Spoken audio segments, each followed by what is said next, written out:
Sean todos bienvenidos, que tengan una feliz tarde, una feliz noche, de repente donde se encuentren. Estamos ahora conectados desde España, Portugal, parte de Panamá. También estamos en República Dominicana y Venezuela. Así que estamos aquí unidos por el amor de Cristo. Hermanito Agustín, continuamos con el libro del Evangelio de Lucas. Amén. Ok, todavía seguimos con el capítulo 1 de Lucas. Ya llevamos 3 clases, ¿no? Con el capítulo 1, 3 clases, creo que 3 clases. Ayer tuvimos la oportunidad de ver los versículos 39 hasta el versículo 45, la visita que hizo María a Elizabeth, su pariente, según lo que dice el mismo ángel que se le aparece a María cuando le anuncia que iba a quedar embarazada del Señor, de Jesús, del Hijo de Dios, del Mesías, el que nos iba a salvar de todo pecado. Entonces,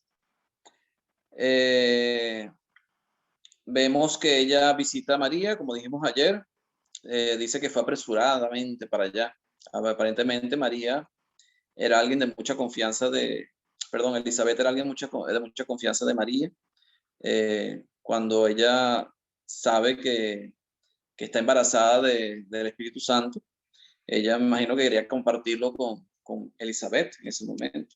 Ella sabía que Elizabeth estaba embarazada también, porque ya tenía 6 meses. Y quería compartirle esa gran noticia que Dios le había dado por medio del ángel Gabriel, de que iba a ser madre del Mesías, del Hijo de Dios. Esa era la mejor noticia que se podía dar en ese momento. Es más, era la mejor noticia que se podía recibir en ese momento. Por eso aquí vemos en el cántico o en la oración que hace María al Señor, dice que de ahora en adelante la llamarán bienaventurada. Y de verdad que sí, era bienaventurada, feliz, ¿verdad? Porque entre todas las mujeres, entre toda la descendencia de Israel, del pueblo de Israel, de la descendencia de Judá, entre todas las mujeres que descendían de Judá, porque la profecía hablaba de que Jesús vendría de la tribu de Judá, de la casa de David, de la descendencia de David. Ella tuvo el privilegio de ser elegida como la madre del Salvador. Entonces era un privilegio muy grande que ella tuvo en ese momento. Entonces vemos que cuando María llega a la casa de Elizabeth, como dijimos ayer, dice que la criatura saltó en su vientre, se movió. Bueno, que ella dice saltó de alegría, como dice Elizabeth, saltó de alegría en su vientre. Y lo que decíamos ayer, que cuando ella llegó y escuchó la salutación de María, dice que ella, Elizabeth, fue llena del Espíritu Santo. Y hablamos de la llenura del Espíritu Santo ayer. Creo que más o menos se comprendió. El hermano Roberto Miranda, él aclaró de que pues, probablemente Elizabeth tuvo esa revelación de que María estaba embarazada del Señor, del que iba a ser el Mesías, porque fue llena del Espíritu Santo y el Dios mismo le reveló que eso era así, que el hijo que iba a nacer, que el niño que iba a nacer, iba a ser el Mesías. La señal, sabemos que fue cuando la criatura saltó dentro de su vientre y ella se identificó, ¿verdad? Por esa señal de que era el Mesías. Pero fue revelada, una revelación que ella tuvo. Así como vemos en el versículo 67 de ese mismo capítulo 1, la profecía de Zacarías. Todavía no hemos llegado allá, pero vamos a leer la primera parte, el versículo 67, donde dice que él también fue lleno del Espíritu Santo. Dice, y Zacarías, su padre, el padre de Juan el Bautista, fue lleno del Espíritu Santo y profetizó, diciendo. Fíjese que él profetizó, y un profeta era alguien al que Dios le revelaba un mensaje y él lo comunicaba a los demás, a las personas que había que comunicarse. Entonces, en este caso, Zacarías también fue lleno del Espíritu Santo y tuvo revelación. O sea, Dios le reveló lo que él escribe acá en esta oración, o este cántico que él hace, y eso lo vamos a ver más adelante. Entonces, cuando ellos eran llenos del Espíritu Santo, también recibían esas revelaciones de Dios. Ellos recibían el mensaje que Dios quería comunicar en ese momento. Y tanto Elizabeth como Zacarías tuvieron esa bendición, ese privilegio de poderlo hacer. Nosotros también podemos ser llenos del Espíritu Santo, porque como vimos ayer también, El apóstol Pablo le enseñaba allá a los Efesios, en el capítulo 5, de que no se embriaguen con vino o no se llenen con vino, sino más bien llénense del Espíritu, o sea, llenémonos del Espíritu Santo. O sea, llenémonos del Espíritu Santo. Porque lo que decíamos ayer era eso, o sea, uno actúa de acuerdo a lo que tiene dentro. O sea, uno siempre va a comportarse y a tomar las decisiones de acuerdo a lo que tenga en su vida, lo que tenga por dentro. Si yo estoy lleno de ira, mis decisiones van a estar basadas en la ira. Si yo estoy lleno de miedo, mis decisiones van a estar basadas en el miedo y mi vida va a estar rodeada de eso, va a estar basada en eso. Yo voy a vivir con miedo o voy a vivir con ira. Si estoy embriagado, mis decisiones van a ser tomadas en base a mi embriaguez, a decisiones que no tienen cordura, que son decisiones tomadas bajo efectos de un alucinógeno como es el alcohol, y de esta manera son decisiones erradas. Pero si yo me lleno del Espíritu Santo, yo voy a tomar decisiones de acuerdo a la voluntad de Dios, como Dios quiere que yo actúe. Yo siempre voy a caminar y voy a andar conforme a la voluntad de Dios, porque voy a estar lleno de Dios. El Espíritu Santo va a estar en mí. Porque decíamos que el Espíritu Santo no es un líquido, no es un gas donde nos podemos llenar. O sea, como si fuera un pipote llenándolo de agua. No, eso no es así. El Espíritu Santo es una persona. Sabemos que lo recibimos en el momento que nuestros pecados son perdonados en el bautismo, cuando creemos en Jesucristo, confesamos nuestros pecados, nos arrepentimos y nos bautizamos. En ese momento nosotros recibimos al Espíritu Santo como arras, viene a habitar en nosotros. Ya nosotros somos templo del Espíritu Santo, como dice el apóstol Pablo a los Corintios, somos templo del Espíritu Santo, pero necesitamos crecer, necesitamos alimentarnos. En la carta a los Colosenses, cuando veíamos el apóstol Pablo hablando de los Colosenses, él les hablaba a ellos de que ellos tenían que crecer. Y la oración de Pablo por los Colosenses, cuando vimos esa carta, era eso, para que fueran llenos de sabiduría, de entendimiento, de conocimiento, o sea, llenos del Espíritu Santo. Y eso es lo que tenemos que hacer nosotros. Porque si yo no estoy lleno de conocimiento, de sabiduría, de entendimiento de la palabra de Dios, yo no me lleno de Dios, entonces cualquier falso profeta o falso maestro me puede engañar, que es lo que estaba sucediendo allá en Colosas. Están siendo engañados por los falsos maestros. Entonces, eso es lo que Dios requiere y quiere de nosotros. Que crezcamos, que nos alimentemos. Para estar llenos, cuando comemos bastante, cuando tenemos un buen almuerzo, ¿cómo nos sentimos? Llenos, ¿verdad? Si yo hago un buen desayuno, me siento lleno. Cuando hago una buena cena, me siento lleno, ¿verdad? Siento el cuerpo lleno o sea, va satisfecho. Y con Dios es igual. Nosotros, el Espíritu también tiene que llenarse. Nosotros tenemos que llenarnos también de ese Espíritu Santo. Nuestro cuerpo o nuestra alma debe llenarse de ese Espíritu Santo. Y eso nada más se consigue alimentándonos de la palabra de Dios. El apóstol Pedro le enseñaba a los cristianos que era necesario que deseáramos como niños recién nacidos. ¿Cómo decía? ¿Quién se acuerda? Como niños recién nacidos, la leche espiritual no adulterada, para que por ella crezcamos para salvación. Entonces es necesario que nosotros nos llenemos del Espíritu Santo. Ya no vamos a tener el poder de tener revelación, no vamos a tener el poder de hacer milagros, hacer señales, hacer prodigios, porque ya eso pasó. Una cosa es antes de Pentecostés, y la otra cosa es después de Pentecostés.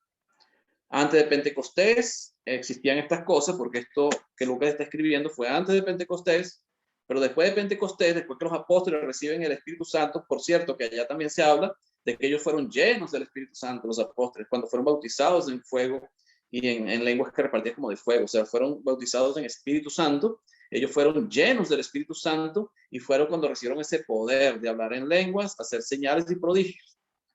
Entonces, nosotros también podemos ser llenos del Espíritu Santo, pero ya tenemos toda la revelación. Ya nosotros no necesitamos revelaciones nuevas, ya nosotros nos tenemos que conformar con el alimento espiritual no adulterado que ya tenemos, que es la palabra de Dios, que es lo que tenemos escrito en el Nuevo Testamento. Y es lo que estamos estudiando, y hemos estado estudiando ya bastante tiempo. Creo que llevamos más de un año estudiando ya varias cartas. Y eso es lo que nos alimenta, eso es lo que nos hace crecer, eso es lo que nos llena. A medida que yo estoy lleno de algo, no entra más nada. No entra más nada. O sea, si yo estoy lleno de Dios, ahí no me entra más nada. Si yo estoy lleno de pecado, ahí no va a entrar Dios. Yo tengo que vaciarme para que entre Dios. Tengo que empezar a meter lo bueno para que lo malo vaya saliendo. Pero tengo que llenarme, tengo que ir llenándolo de Dios cada día. Y eso, para eso tengo que estudiar la palabra de Dios. Es necesario que estudiemos la palabra de Dios. Hoy vamos, no sé si alguien quiere hacer un comentario o pasamos al versículo 46 en adelante, hasta el 56, que fue el cántico o la oración que hizo María después que escucha las palabras de Elizabeth, su pariente. ¿Comentarios? Sí, Agustín, algo que me llamó la atención, esa comparación que hacías de la diferencia pues entre Zacarías y María, pues las respuestas de Zacarías con la respuesta de María. Y bueno, Elizabeth lo reafirma diciéndole que ella es bienaventurada porque creyó, bienaventurada la que creyó. Esa parte me llamó mucho la atención. Exactamente, Yo bienaventurado. yo estaba recordando ayer, después que me salí de clase, que terminamos después que terminamos ayer, yo recordaba a Sara, porque otra de las mujeres que hemos estudiado en este proyecto que te enseña, es Sara, justamente en el capítulo donde llegan los tres hombres a Manré y Abraham llegó y los invitó a comer, que descansara. Y yo le pregunto por Sara y le dice, ¿dónde está Sara? Y Abraham le dice, aquí está. Y ellos dice, para el año que viene, Sara tendrá un hijo. Y la gran diferencia es que Sara se ríe. Sara, la gran diferencia con María, pues. Claro, también, aunque aunque son casos diferentes, pero es el mismo poder de Dios, pues. Y ella se ríe. Y entonces los tres hombres le dicen, ¿acaso hay algo imposible para Dios? Entonces decía, wow, María, qué actitud tan diferente la de María a la actitud de Sara, pues. Gracias. Sí, en este caso, claro, María le parecía imposible.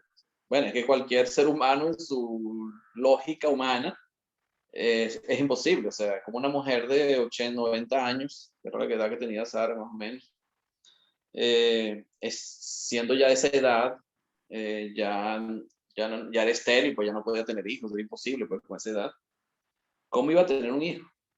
Para ellos eso era imposible. Por eso Dios le dice, eso está en el capítulo 18 de Génesis. Por eso Dios le dice en el versículo 14, ¿hay para Dios alguna cosa difícil? O sea, ¿acaso hay para Dios alguna cosa difícil? Y en este caso no se rió solamente Sara, se rió también Abraham.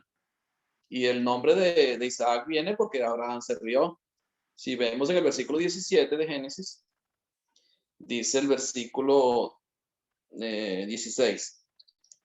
Dice, bueno, vamos a leerlo del versículo 15. Dijo también Dios a Abraham, a Sarai tu mujer, no le llamarás Sarai, mas Sara será su nombre.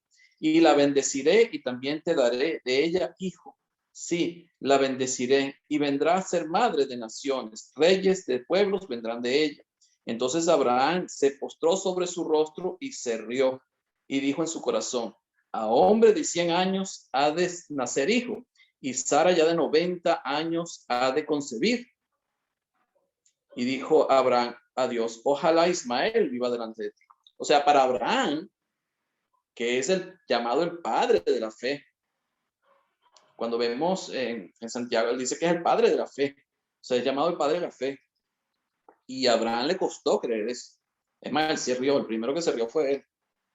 Dice, a hombre de 100 años, mujer de 90, o sea, le van a hacer un hijo. O sea, para él es imposible. Ojalá Ismael viva delante de ti.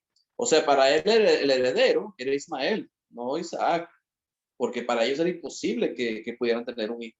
Y por eso es que vemos en María un ejemplo. Por eso le decía, ella no es digna de veneración ni adoración, pero sí de admiración y de imitación, hasta imitar su fe, lo que ella hizo, o sea, cómo actuó, cómo se comportó, porque a ella le parecía, cuando el ángel le dice, vas a tener un hijo, y él dice, bueno, ¿cómo puede suceder esto? Porque no tengo marido, o sea, no conozco varón, sí es lógico, pero entonces el ángel le explica cómo va a ser y ella lo acepta simplemente. Ella simplemente lo acepta y dice, hágase conmigo conforme a tu palabra. Aquí está la sierva del Señor. Aquí la sierva del Señor. Entonces vemos cómo actuó María. O sea, de una manera que con una fe increíble, pues la fe de María. Y entregándose completamente a las palabras del ángel, o sea, lo que Dios quiera. Ella no sabía de qué manera iba a acontecer, simplemente el ángel le dice, el Espíritu Santo vendrá sobre ti y vas a quedar embarazada.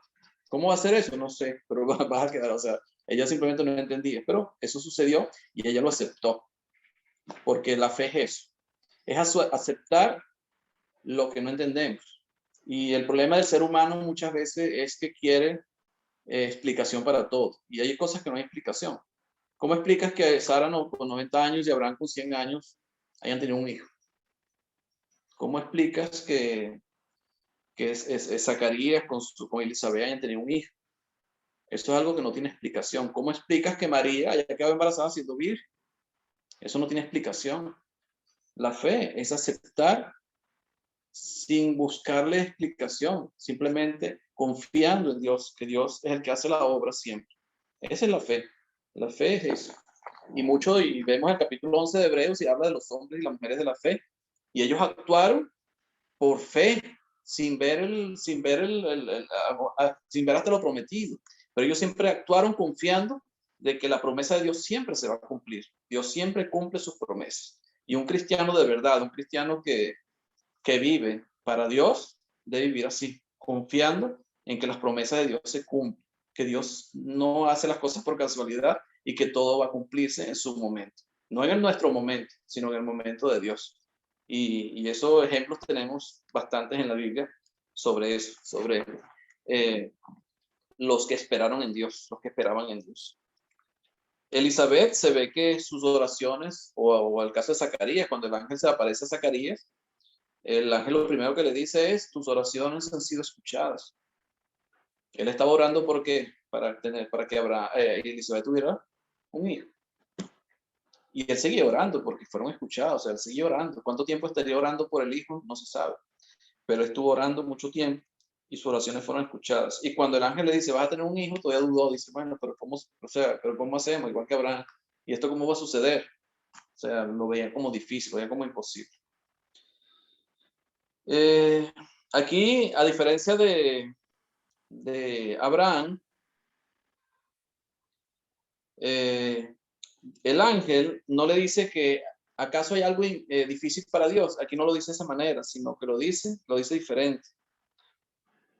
He aquí tu pariente, versículo 36. He aquí tu pariente Elizabeth, ella también ha concebido hijo en su vejez. Este es el 6º mes para ella, a la que llamaban estéril, porque nada hay imposible para Dios. O sea, ¿qué es nada? Nada es nada. O sea que para Dios todo es posible. Para Dios todo es posible. Lo que para el hombre es imposible, para Dios es posible. Por eso nosotros vivimos por fe. Porque lo que nosotros no entendemos, Dios sí lo entiende. Lo que nosotros vemos como difícil o complicado o imposible, para Dios es posible. Para Dios todo es posible. Y Dios siempre va a actuar conforme a su voluntad. Esta adolescente de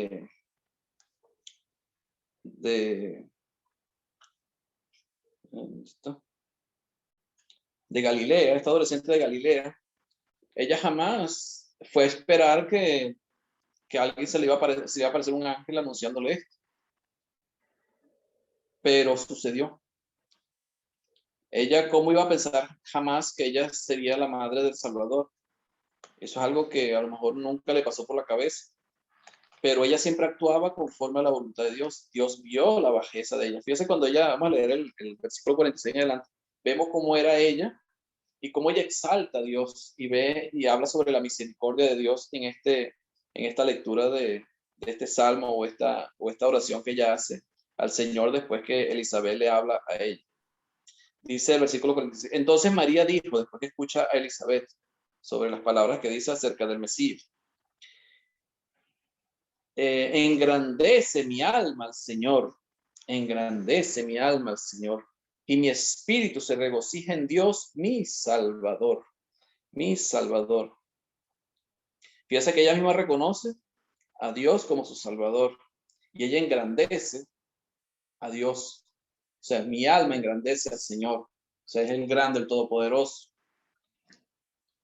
Y mi espíritu se regocija en Dios, mi Salvador, porque ha mirado la bajeza de su sierva. Pues he aquí, desde ahora me dirán bienaventurada todas las naciones, porque ha mirado la bajeza de su sierva. ¿Cuál era la actitud y la manera de ser de María? Según lo que ella misma dice acá, la bajeza. Una mujer que actuaba o vivía de una manera humilde. No por ser pobre, es humilde.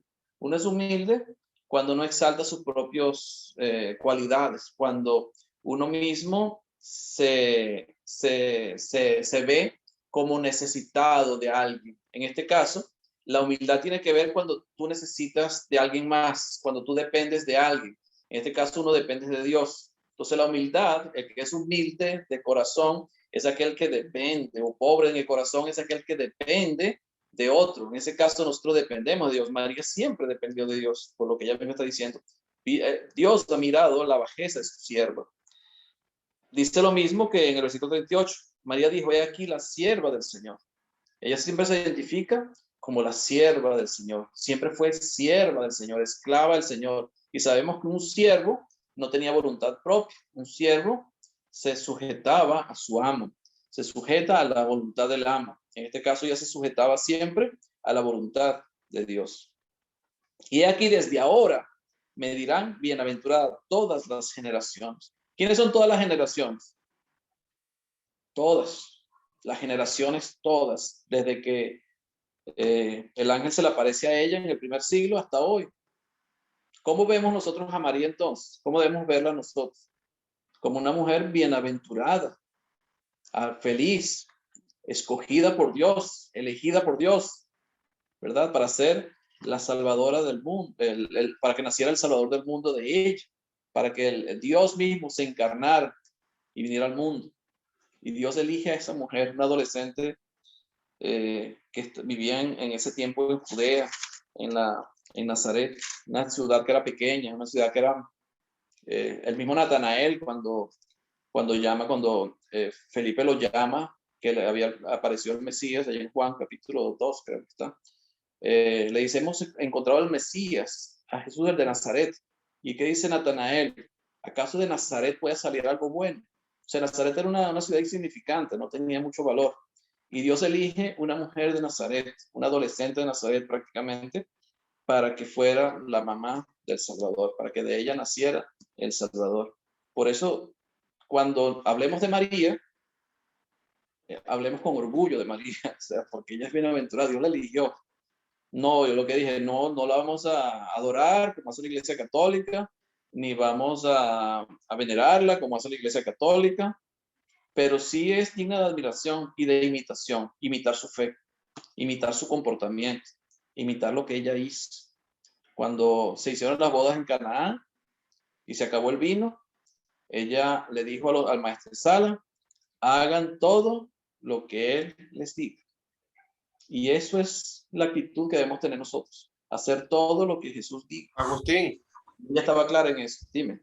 hay un pasaje para eso, lo que tú estás conversando, que yo lo estaba meditando el otro día. Aquí mismo en el Evangelio de Lucas, capítulo 11, versículo 27, dice, mientras él decía estas cosas, una mujer de la multitud se levantó la voz y le dijo, bienaventurado el vientre que te trajo y los senos que mamaste. Fíjate la respuesta de Jesucristo. Y él les dijo, antes son bienaventurados los que oyen la palabra de Dios y la guardan.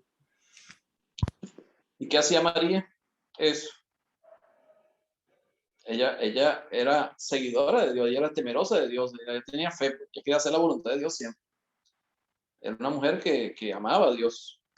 Dios no le elige a María por casualidad. Ella tenía unas condiciones especiales para que fuera elegida. Y las condiciones tienen que ver con su fe.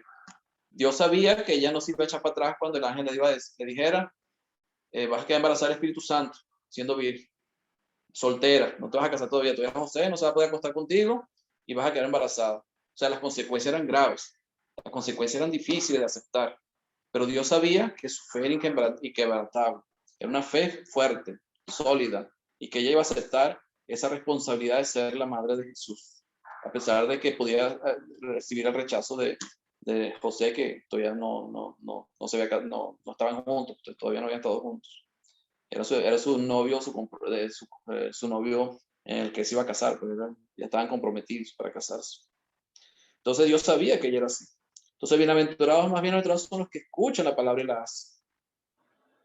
Sí, así somos, y los que obedecemos la palabra, somos bienaventurados también. Pero ella siempre será llamada, según ella misma, bienaventurada, por todas las generaciones, bienaventurada. Entonces, lo que yo decía hace unos días, a veces cuando hablan de María, no sé, la satanizan, porque la Iglesia Católica se ha encargado de eso, de exaltarla como si fuera una diosa. Pero el hecho de que la Iglesia Católica la haya exaltado como si ella fuera una diosa, no significa que ella deja de ser lo que hizo. Ella misma dice, bienaventurada, me va a decir por todas las generaciones. Y ella es digna de admirar, o sea, admirar a una mujer con esa fe, con esa actitud que tiene ella. Y hasta de imitar, como decir, imitar su fe, es importante.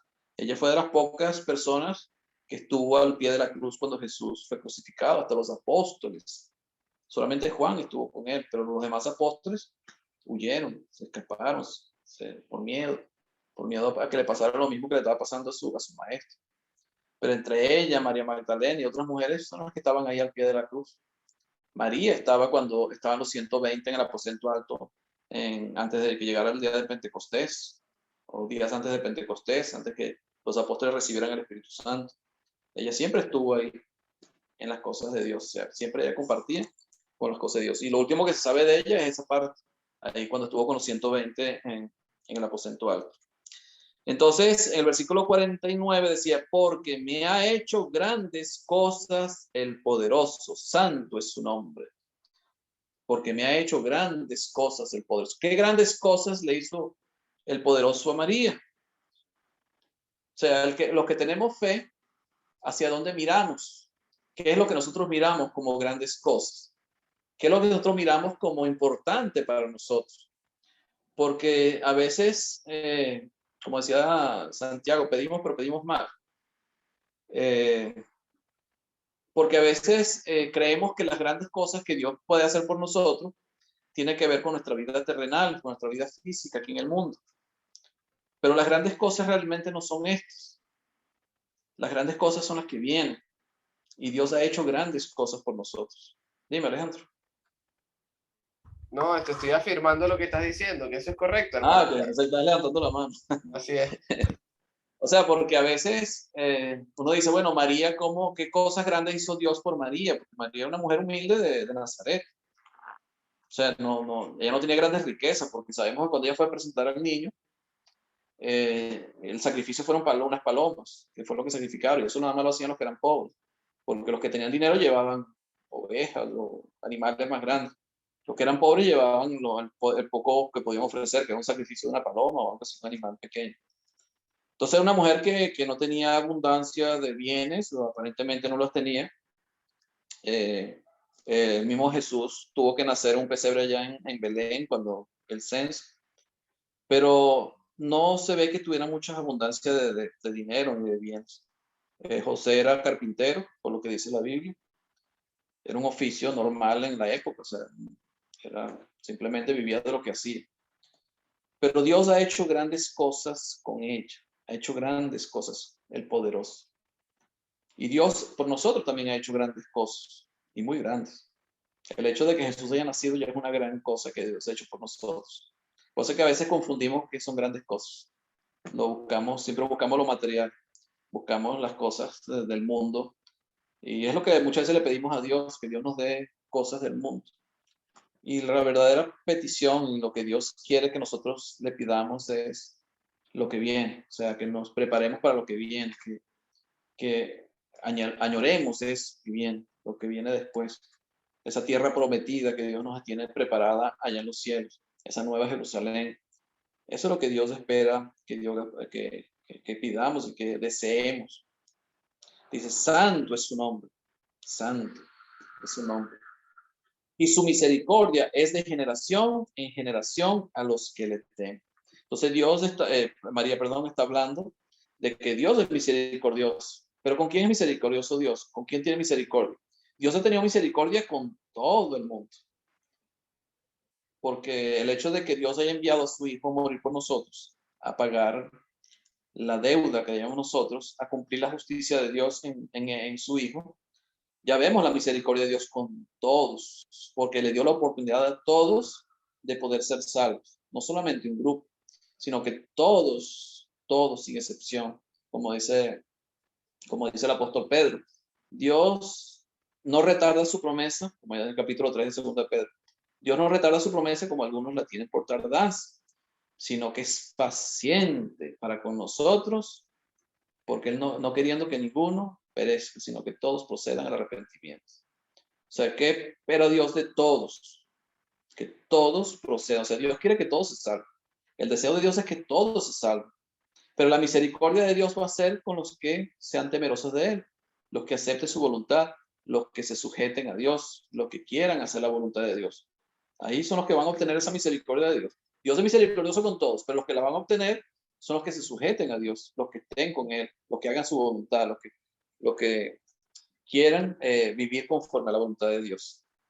Entonces ella misma dice que su misericordia es grande en generación, y su misericordia es de generación en generación a los que le temen. O sea, Dios es misericordioso y en su misericordia envió a su Hijo. Dime, Fidel, ¿llegaste? Aquí el hermano Samuel quiere acotar algo allí un momentico sobre la genealogía, lo que estaba hablando. Dime. Yo quería acotar que la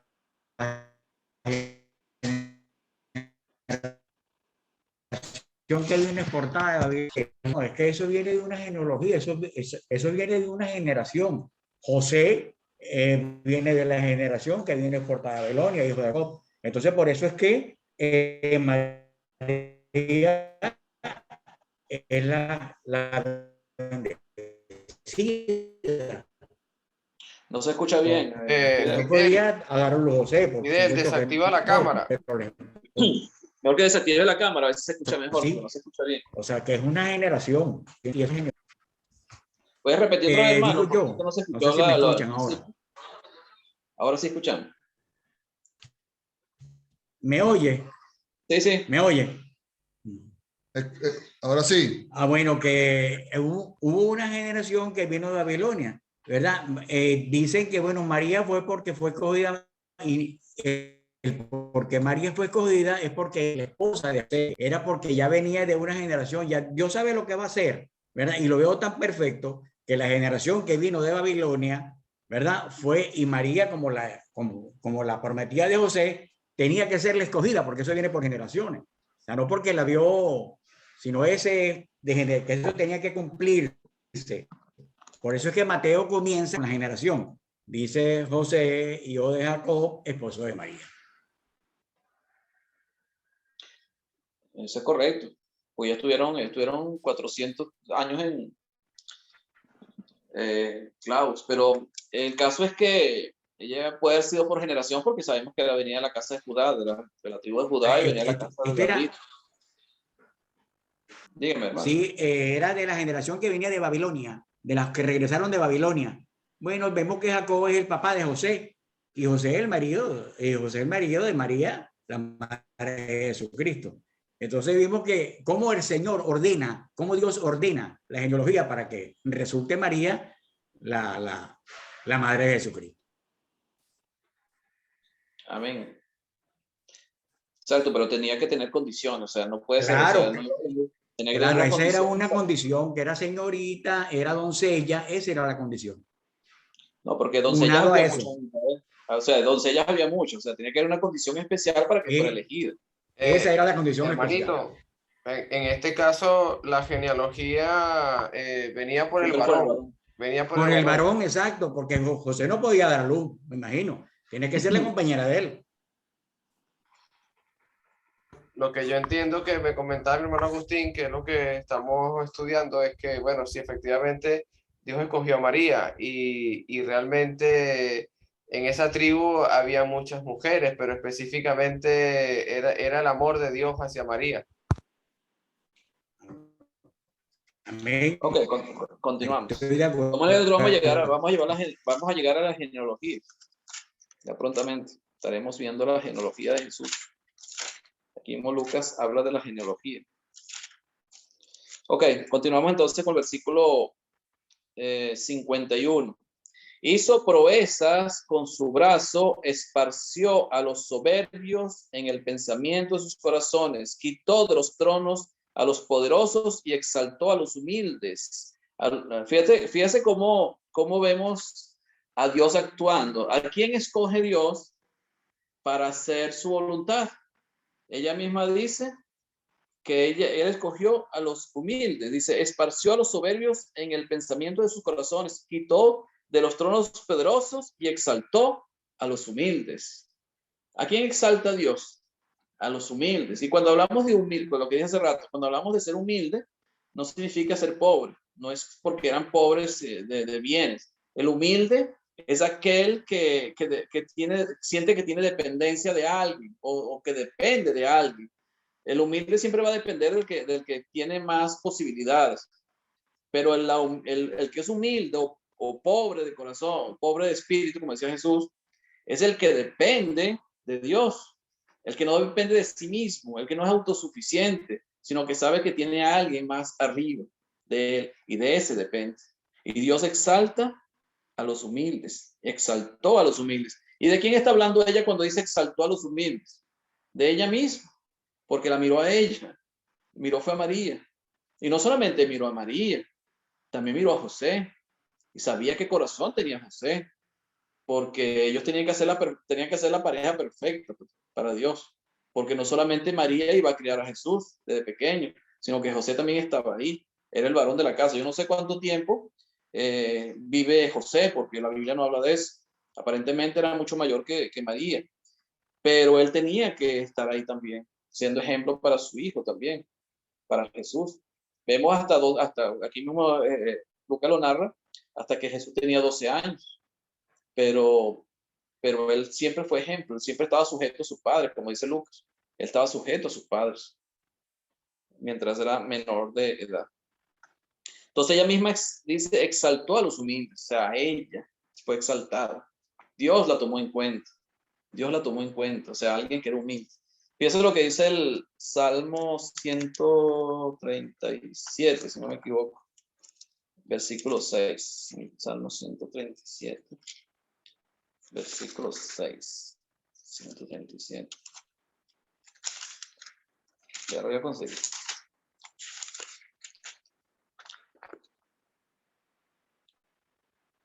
No, 147, perdón. 147. 147, versículo 6.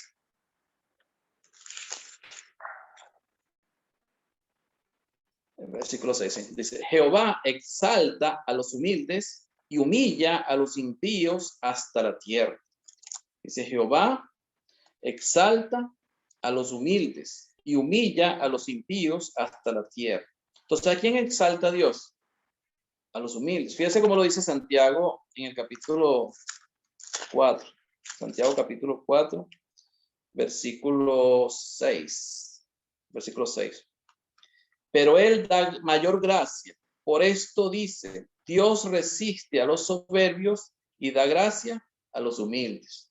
¿A quién Dios da gracia? A los humildes. ¿A quién exalta Dios? A los humildes. El apóstol Pablo, cuando le escribió a los Corintios, ¿se acuerdan de esa lectura o de ese estudio que vimos? En el capítulo 1, dice el versículo 26 de 1 de Corintios. Pues mirad, hermanos, vuestra vocación, que no sois muchos sabios según la carne, ni muchos poderosos, ni muchos nobles, sino que lo necio del mundo escogió Dios para avergonzar a los sabios, y lo débil del mundo escogió Dios para avergonzar a los fuertes, y lo vil del mundo y lo menospreciado escogió Dios, y lo que no es, para deshacer lo que es, a fin de que nadie se jacte en su presencia. O sea, Dios no escogió a personas que eran autosuficientes. Dios escogió personas que eran dependientes, dependían de Dios, personas que necesitaban la ayuda de otro, necesitaban la ayuda en este caso de Dios. ¿Y a quién escoge Dios para que nazca su hijo? A alguien que era humilde, que era dependiente de Dios, que confiaba en Dios, que estaba esperando en Dios siempre. Y ella era así, María era así. Y José tenía que ser igual también, una persona que dependía de Dios, que era temeroso de Dios. Fíjese lo que hace. Entonces hizo proezas con su brazo, esparció a los soberbios en el pensamiento de sus corazones, quitó de los tronos a los poderosos y exaltó a los humildes. A los hambrientos colmó de bienes y a los ricos envió vacíos.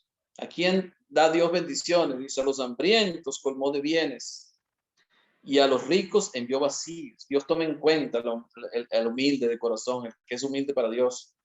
Socorrió a Israel su siervo, acordándose de la misericordia, pues de la cual habló a nuestros padres para con Abraham y su descendencia para siempre. Entonces, María está exaltando la misericordia de Dios para con los humildes, para los que son humildes de corazón. Los que se exaltan, el que se exalta es humillado, el que se humilla es exaltado, decía Jesús. Y así actúa Dios. Nuestra condición como cristianos siempre debe ser de humildad, dependencia de Dios. Nunca creernos autosuficientes, nunca creer que no necesitamos más nada, sino que ya tenemos todo. Dios siempre es el que nos provee, Dios siempre es el que nos ayuda, Dios siempre es el que nos guía. Nosotros siempre vamos a depender de Dios para siempre, para todo. Dice el 56, y se quedó María con ella como 3 meses. Después se volvió a su casa. Fíjese que Lucas nunca coloca fechas exactas o números exactos, o en este caso por lo menos no lo coloca. Dice, se quedó con ella como 3 meses. O sea, aproximadamente, puede haber sido 3 meses y medio, puede haber sido 2 meses y medio, puede haber sido 4 meses, pero dice, se quedó con ella como 3 meses y después se volvió a su casa. ¿Por qué se queda 3 meses con Elizabeth? Imagino que estaban compartiendo, a lo mejor quería ayudar a Elizabeth porque era una mujer ya adulta, ya con cierta edad, y a lo mejor la quería atender también en su embarazo, o sea, porque estaba embarazada. Fíjese que Elizabeth tenía 6 meses, Elizabeth tenía 6 meses cuando María la fue a visitar, y se quedó como 3 meses. 6 más 3, ¿cuánto da? 9.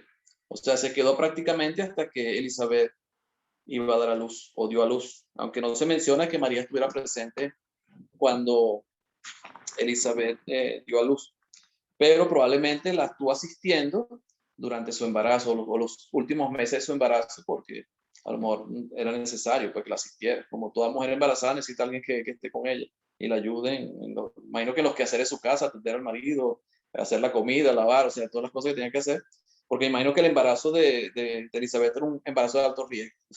Como vemos hoy, una mujer que nunca había tenido hijos, era ya de una edad avanzada y era su primer hijo. O sea, hoy vemos que sería como un embarazo de alto riesgo, aunque Dios tenía el control de todo, porque Dios fue el que permitió que ella estuviera embarazada, y Juan tenía que nacer y Juan tenía que cumplir la obra para la cual fue enviado al mundo, pues, por medio de Dios. Ajá, comentarios hasta aquí. Creo que ya, ¿qué hora son? 8:56, ya creo que ya estamos en la hora también. ¿Algún comentario que quieran hacer o alguna aclaración o alguna queja? También se valen las quejas. Amén, varón. Yo tengo una aclaración y una queja, ¿no, hermanito? Quéjate. Tienes derecho a quejarte. No, me llama la atención, Agustín, es algo importante que estoy aquí meditando, ¿no? Que en ningún momento vemos a María queriéndose enaltecer o exaltar a sí misma, o sea, siempre busca enaltecer y exaltar a Dios, siempre en todo momento. Claro, es que lo que tú comentabas, que no podemos ver a la Madre de Dios como alguien superior a Cristo o a Dios o igual o a sí misma siendo enaltecida, porque fíjate, cuando eso ocurrió, no solamente con María, eso ocurrió en el Nuevo Testamento cuando lo estudiamos, que a Pablo le querían llamar Júpiter, perdón, a Bernabé Júpiter y a Pablo Mercurio, entonces ellos se fueron a la multitud, rasgaron sus vestidos diciendo, mira, nosotros somos hombres iguales que ustedes, o sea, nosotros venimos aquí a enaltecer a Cristo, nosotros no somos nadie, y eso es un ejemplo que vemos claro, igualmente todos los varones y que son discípulos del Señor en el Nuevo Testamento buscaron enaltecer siempre a nuestro Dios, como dice el libro de Hechos capítulo 14. Era eso, Agustín. Amén. Alex, la versión Dios habló, y creo que dijo Alex que Dios... Sí, bueno, una característica común entre María y Elizabeth es que dice que Elizabeth cumplía junto a su esposo fielmente los mandamientos de Dios. Y en una versión de PDT dice que Dios estaba contento con María.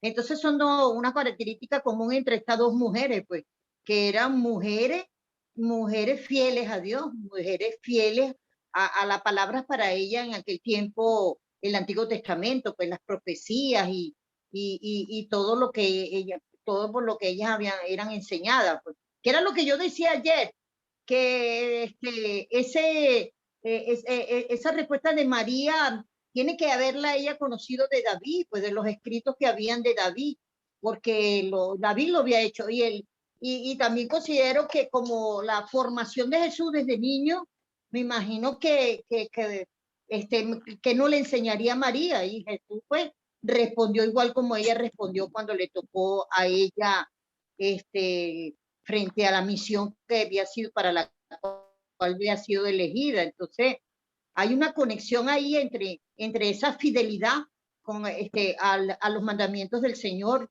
y por eso también fueron parte de ser escogidas. Y es lo que yo les decía en las reflexiones a las damas, cuando nosotros, Dios nos ve, cuando el Señor nos ve realmente obedeciéndolo con gozo y viviendo en el verdadero gozo de la salvación, vamos a ser escogidas para lo que Él decida. Pues.